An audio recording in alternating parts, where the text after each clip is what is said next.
is Aaron, and I will talk about how to be prepared in case that a hurricane hits the coast where you live.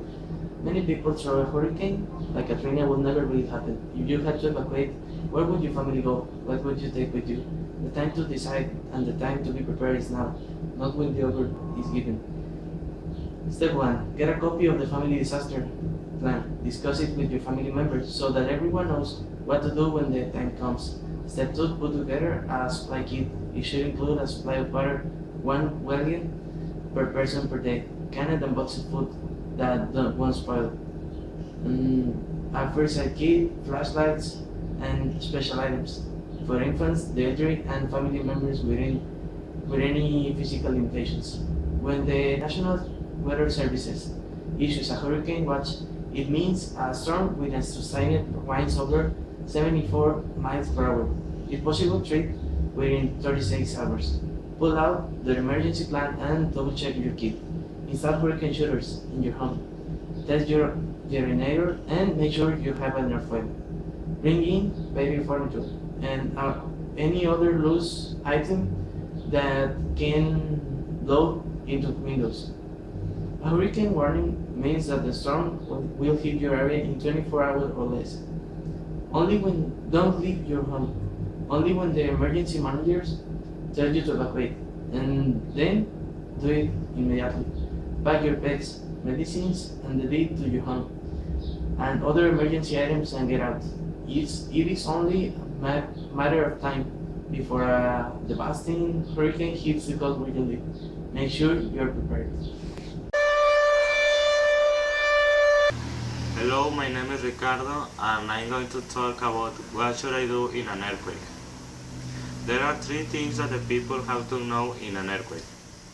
These things are: what should I do before the earthquake, what should I do during the earthquake, and what should I do after the earthquake.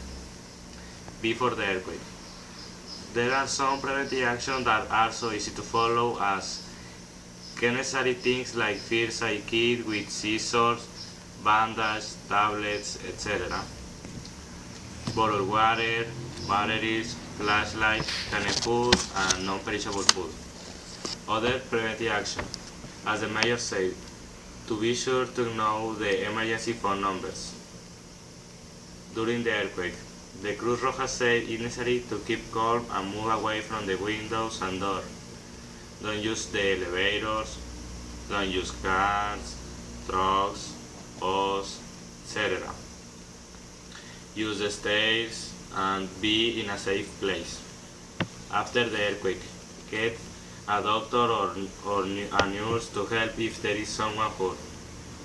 How younger people know what they do in an evacuation. If people had known this information, they wouldn't have died.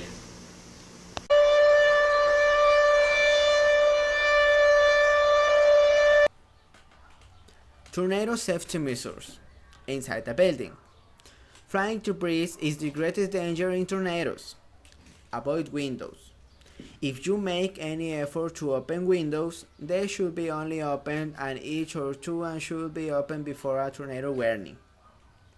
After a tornado warning, it's recommended that you don't go near the windows due to the probability of flying glass or hand winds. Go to the basement, lowest floor, small center room, maybe a bathroom or closet. Go to the center of the room. Stay away from corners because they tend to attract debris. Know where very heavy objects rest on the floor above, pianos, refrigerators, etc. And don't go under them. They may fall down to a weakened floor and crush you.